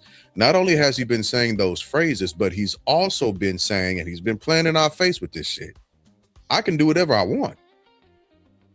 He's been saying it. Yeah. So you got him. So just taking that, right? And we looking at, you know, the next 2 years and how to kind of level set and correct some of this. You will still have to have those investigations because there are people that is willing to talk to let you know that they did not have what they the right stuff to even go to war, and Sure. to be able to point that out and use that to actually correct, because you're going to have to correct the war situation to get that under wrap if it's not ended by that time. And you're going to actually have the investigations and have to in place the checks and balances, because on the backside, there are other issues with the voting that they are attacking, especially with the mail-in ballots, that you have to try to, it's so much juggling at the same time that has to be done. Wait, To even, hold on. You're 100% right. Hold- And how wait, long wait, is that hey, going to take? Hey, We're hold on. not going to Hey, hear about this until whatever the next president's term is, so right? We're just not going to hear about it. No, well, no, wait a minute. Stan the man has given out a lot of intellectual reasoning, and he's not wrong. Here's the problem. You've had your two biggest protest marches in U.S. history in the last couple of years because of Donald Trump. You had two people killed by ICE. Now you had them trying to take away or limit mail-in voting, violating the U.S. Constitution. Now, those are kind of hardcore straight facts, not subjective. Then you have all his other behaviors and things that he said that can be subjective. The Democratic Party doesn't care about what happens in 28. If they take that house back, I'm willing to bet, I don't know, $2 right now with you or anyone on this thing. Right now, I'm telling you, they will try to impeach him within 90 days. And by impeaching But it's him, a stupid they're going to try idea. to so they're going to try to destroy. So he's trying to create his legacy and brand his name on everything he touches. The Democratic Party, in my personal opinion, will try to brand him as being impeached as many times as possible to put that part of his legacy as well. That's not. But it's a stupid idea because they didn't win. They lost every time they tried to do it. Okay. But Lee, so Brooks, let me throw this at you just to get your opinion and tell me what you think. So let's play devil's advocate. Right now, his numbers are in the dumps, right? And sure, the Democrats, they get the House and then they go towards impeachment. Do you think that the Republicans will throw him under the bus so they can get J.D. Vance to become the president when he's impeached? I don't think they can get to try to move him forward for the 28. If they try to impeach him, that gives J.D. Vance the best possibility to become president, which is a dumbass idea. Absolutely, but it's a better option. Trump can't run again, so they have to set something up in order to have a better shot. He's already had 2 terms. He's talking about running again. Yeah, but he can't. I know, but he's talking about it. How You're right. Because he trolls the media. Wait. He trolls the media, right? The best part about Trump, and I'll give him damn good credit for this, he has people on the ledge, and anything he says that you're going to just react to the whole time. He's done it. He did it in his first term. He's doing it in his second term in a different way. And every single time the Democrats react to it, and then what happens? He controls the 24-hour news cycle. It's stupid, and they fall for it every time. Okay, but what I'm saying is, look at what's going on now, and what's actually going on behind the scenes. J.D. Vance is not in the rooms when they're dealing with Iran right now. He's been out the way and not a fan of it, and showing that he's not a fan of it. So. I'm just saying, chilling in Ohio, where I'm from. Yep. In political fashion, if they shoot for that, they can allow the Democrats to do that and throw him under the bus so they can have JD Vance Then you take get over. wait for and it, and then push. you get the 8th U.S. president from Ohio. Then you You get know the what? 8th Hey, U.S. You president. know what, Mr. Brooks? Mr. Brooks, you Yes, say sir. that Trump trolls the media. You're right. Stan the man talking about how they're kind of protecting JD so he can have plausible deniability. You're right as well. I think both of you are right on this. I can't rule JD out, especially since he already went and had a private meeting with crap. The name he did it earlier. He did it last year. He was supposed to fly somewhere else, and then he stopped. President Trump was suing a company, a media company, and JD Vance stopped and had a meeting with the owner of the company. Which company was that? Was it New York Times? Probably, yeah. Yeah, I'll try to look I it think up. so. Hold on. It could have been Washington Post. It could have been the Wall Street Journal. I mean, Yeah, it was one of those, right? A prominent owner, right? He stopped. He had a meeting with that owner, right, while President Trump was still doing his thing, and then after that, he began to get tucked away a little bit. So, I don't trust none of them fools. But we got to get. Go ahead. That's So what I'm when saying. It's it a poor strategy by the Democratic Party because if they Well- do that, they Mhm. guarantee a Republican win again because they're too stupid not to realize their own mistake the first and second time. And Brooks. American people are like simple. They're simple, man. They're like, oh, come on, guys. So, You tried this but- before, it failed. You tried this again, it Okay, failed.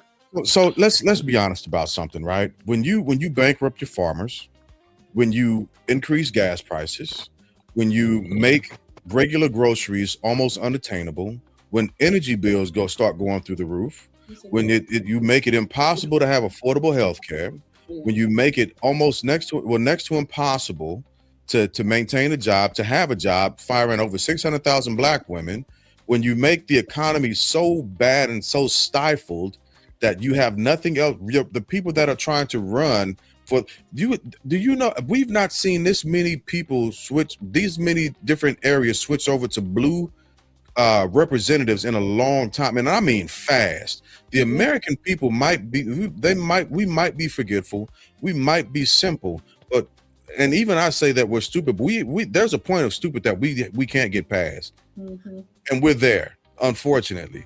That's why no president in the history of the United States has polled this low for this long. Not one. It sounds like if you're an NBA team and you've lost the first 2 games, you should just quit the series. That's how you sound, Brooks. Go out and try to win game 3. And that's exactly what you're going to do. That's what you have to do. Not sit back and let this guy just continue to take this country further and further into the depths. You go after him a third time. You have You're the same unsuccessful. strategy. You go can't after do him the a same fourth time. thing again and then expect a win. Yeah, But you that's absolutely how it can. happens. You can't That's do the how the same series thing gets to 2-1. Like they say, when you get in it don't matter how many times you knock down it. Get back up. You get back up. You keep But fighting. this is It's not like- Chumbawamba. You know, like seriously, this is like No, it's not. It's high stakes. like It's do high the stakes. same thing and expect to win. You've Yeah, lost 2 and I expect to times win. If I'm doing the down 2 same nothing, thing. in game 3, I expect to win. Yeah, and by the way, Brooks, you're in the Oh, like, okay. I cannot wait to have this conversation with this panel when and if that happens. I will be like, I told you, like stupid idiots, Hey, not you hey, guys, hold on, wait a minute. but like, Hey, wait, I have a I'm gonna be question. like, why? Like, it's Hold dumb. on, wait, It's wait. stupid. Hold on, Mr. You gotta Brooks. do something different. Mr. Brooks, I have a question. If the Democrats win in November, just in the House, because I don't think they can get the Senate.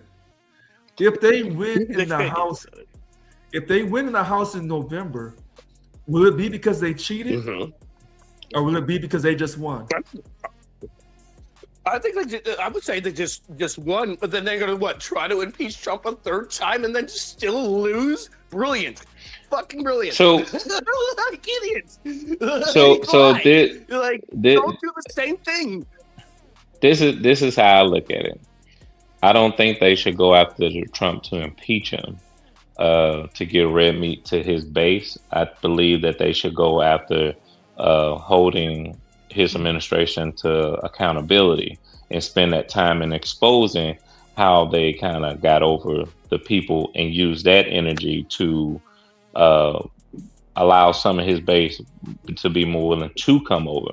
Because I think once you kind of put that out there for them, they kind of get blind to like what's really going on when you can spend a lot more time exposing a lot of the corruption, the good old boy club, the billion, like the Epstein class, and showing all those different ties and that how they actually flooded the swamp and not drained it. With that being said, we've got to pop off of here. I'm not going to do a round the horn tonight, but what I will do is I'm posting the link in the chat. What happens afterwards, usually, generally speaking, is we hang out for a little while longer. We talk a little more shop. It's just a bit more freer since we're not going to be online, right? So people, and it's not recorded or anything of that nature. So if you want to hang out with us backstage, hit the link. You don't necessarily have to talk, but you can be privy. Do not. Well, I can't nobody record because I'm the only person that could do that. So there will be no recordings, but it's just open conversation, right? And it's a bit of a different conversation. So send me the link. Say again. Send me a link, sir, please. Just stay on. You ain't got to hop off. Just stay on. Oh, okay. Now, don't let the smooth taste fool you. We are a bit more refined on this platform. Look, get your pinky out. Yeah, Get your pinky out, dog. But, hey, when we go backstage, we start like right now we're You drinking. like Bell Biv DeVoe back in the day. Yeah, but backstage we taking shots of Jose Cuervo. It's raw. So don't get your feelings hurt. Because G. I love it. Let's go. All right. So with that being said, go ahead, Stan. What you about to say? No. Hey, it's been a pleasure chatting with you all. I'm a drop man, and I definitely. Is this every Wednesday, 9 o'clock? Every Wednesday, 9 o'clock Central. 9 p.m. Eastern. 8 o'clock East. Central. Okay. Yeah. Okay. Cool. Okay. Yeah. I'll be on time next time. All right, I got you. I'll tag you a little sooner. Okay, cool. Appreciate y'all. All right. So with that being said, everybody, I absolutely appreciate y'all for hanging out with us. I posted the link in the chat. If you want to hop on. If not, we'll see you all next Wednesday. Thank y'all for coming out. God bless and good night. All right, big guys. Good night.